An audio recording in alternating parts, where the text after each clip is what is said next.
In the year 1162, between modern-day Mongolia and Siberia, a ruthless leader and great conqueror was born, the King of Kings. A brutal barbarian and the founder of the largest connected land empire the world has ever seen. His name, Genghis Khan. Genghis, together with his sons and grandsons, went to war on an immense scale. And in only 25 years, the Mongol army conquered more territory than the Romans had done in 400. By the time of his death in 1227, the Mongol Empire stretched from the Pacific Ocean to the Caspian Sea, encompassing around 10 million square miles. The empire was vast, measuring the same size as the African continent and larger than the United States, Canada, Mexico, Central America, and the Caribbean islands combined, making Genghis Khan one of the most successful military commanders the world has ever known. Born in 1162 to the name Temujin, he was the son of a local chieftain and was said to have been born clutching a blood clot, a sign from heaven that he would become a great warrior. Temujin experienced grief and suffering from an early age, with his father being poisoned by a rival tribe when he was only 9 years old. After his father's death, the tribe abandoned Temujin and his family, as Mongol tribes would only follow a strong and respected leader. Forced to survive in the harsh conditions of the steppes by themselves, Temujin killed his half-brother, who had been accused of hoarding food while others starved. This act allowed Temujin to gain control over the tribe, and soon he was leading it alongside his lifelong friend and blood brother Jamukha. 10 years later, Temujin understood that his small tribe in the open grasslands of the steppes was weakened and exposed. So he sought to bolster his numbers by marrying into a local tribe. He soon found and bought his first wife. Not only did Temujin gain a loving companion, but more importantly the fighting force that came with her. Temujin was not fated to have a peaceful life. It would not be long until adversity returned. The powerful Merkits came and raided his camp, stealing his wife. Temujin and Jamukha escaped and made their way to the local Khan, who had fought alongside Temujin's father.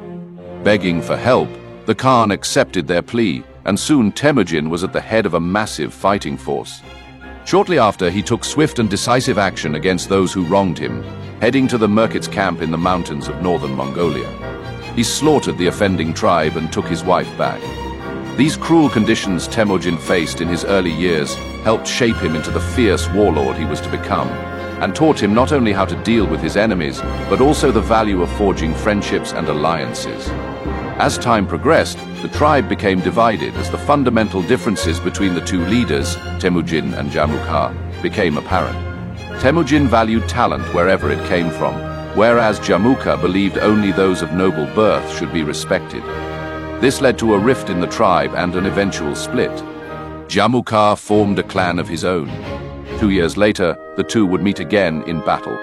Jamukha's men slaughtered Temujin's troops, capturing many and executing them gruesomely, some by boiling alive. When Temujin found out what had happened, he was furious. It is said that from that day on, he vowed revenge and pledged never to be defeated again. In 1204, the two finally fought each other in a pitched battle that would be crucial for the survival of the Mongol people. Temujin's specialist commander tribesmen were trained in archery and horsemanship. When battle began, they used this to deadly effect. Bows made of wood and animal bone had a shooting range of 500 yards. Military ranking was also based on meritocracy. In this battle, Temujin proved his military genius, ordering each warrior to light 5 fires the night before, tricking Jamukha's scouts into believing the Mongol force was immense. The next morning, Temujin's forces struck fear into the enemy. As dawn broke, both armies advanced. Temujin unleashed a barrage of arrows and used cavalry charges to crush Jamukha. He then feigned retreat, luring his enemy into a trap, an ambush, where they were promptly slaughtered. This was a decisive victory. Jamukha fled, but was eventually betrayed by 2 of his generals and brought before Temujin. Temujin offered him a second chance, but when he refused, he was granted an honorable death. Finally, the Mongols were unified under one leader. To honor this great achievement, Temujin was granted the title of Genghis Khan in 1206, meaning universal ruler.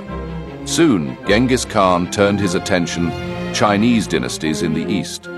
He knew the emperor would never allow a strong and unified Mongolia on his border. So Genghis Khan struck first, heading into China. His army plundered, raped, and killed any who stood in their way until they reached the capital of the north, Beijing. The city, one of the most advanced in the world, had 40-foot-high walls, alien to the nomadic Mongols. To breach the city, Genghis Khan used captured Chinese engineers to build siege equipment. The Mongols camped outside, cutting off vital supply line. The siege lasted so long that many inside Beijing starved, some turning to cannibalism. When the Mongols finally stormed the city, they faced little resistance. What followed was a month of plunder and destruction, further enhancing Genghis Khan's reputation as a bloodthirsty murderer. His army continued westward, bringing the Mongol Empire to new heights, eventually reaching Eastern Europe, showing little sign of slowing down. Genghis Khan died in 1227, during his final conquest into China.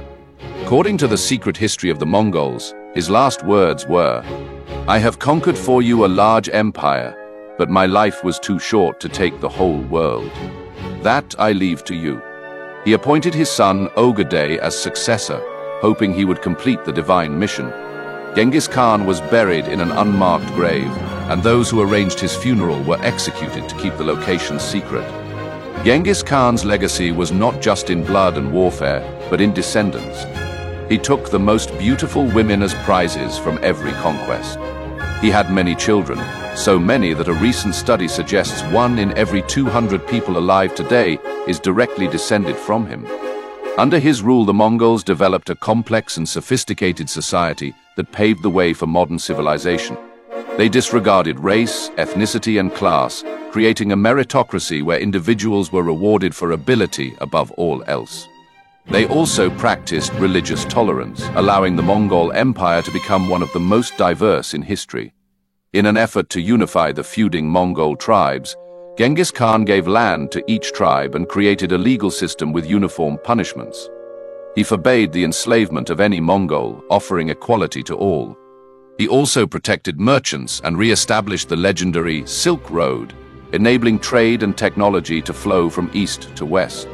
It was said a man could walk the entire length of the empire with a gold plate on his head and never be attacked. This security enabled the spread of Chinese culture and ideas into Europe. Trade surged. Paper, gunpowder, and the compass made their way west. These advances helped ignite the Renaissance just a few generations later. While Genghis Khan was undoubtedly a cunning and ruthless warlord, whether he was simply an evil barbarian or a man who benefited the world is still debated. He may have committed genocide, but he also created one of the most diverse and stable empires of the medieval world. The trade of knowledge, technology, and culture flourished under him. In this way, Genghis Khan started an empire that had a wide and lasting impact on civilization in both the East and the West, one whose effects can still be felt today. You've been watching Legacy of History. Subscribe now for more true stories that shaped our world. Genghis Khan didn't just conquer lands, he reshaped civilizations, and his shadow still stretches across time.